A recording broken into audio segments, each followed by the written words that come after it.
Gardens are often a display of personal favorite flowers and plants that will thrive in certain conditions. But this garden was designed with something else in mind. Tracks wind through the various landscapes, creating this garden railway, something Richard and Margaret were first inspired to build after visiting a neighbour who had one. We were both very impressed with it and enjoyed it, and we thought, as we were coming home, we thought, we've got to have one of those. The couple each took on different duties when it came to creating the track. I'm more interested in making things and the track work and making the buildings.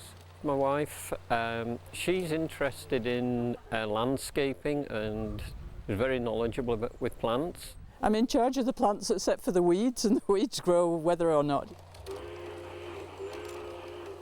I know that a regular train has huge forest trees, but you don't want everything too huge. Something that's in scale to the railway. You need things that are low around the ground so the train can go past it and you can still see the train and you can see the foliage and everything. The track is laid out in two different sections. The part they built first is powered by main power, which means the power goes to the track and then the engine picks it up off it. But this traditional method of power poses some challenges.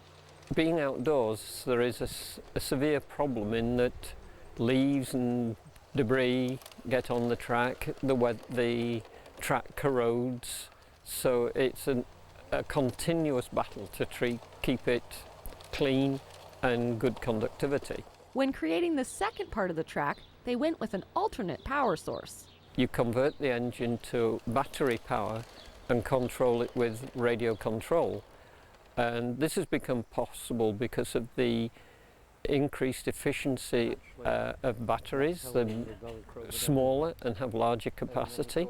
When it comes to being efficient, Richard has made other modifications as well. One of the time-consuming things is getting all the rolling stock and engines onto the track because we don't leave them out at night.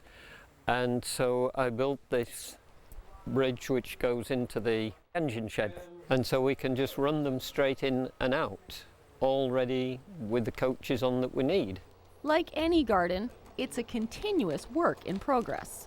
It's a project that's never finished. There's always something to do, including weeding and looking after the plants. He's going to expand the railway further out into the driveway area.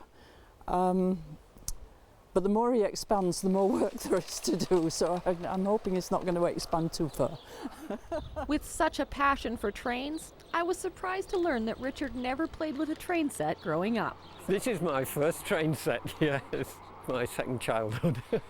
Subsequent to building their own track, they became members of a garden railway club on Vancouver Island. They visit other members' gardens, as well as open their own to share ideas and problem solve. On Gabriola Island, I'm Kelly Robinson.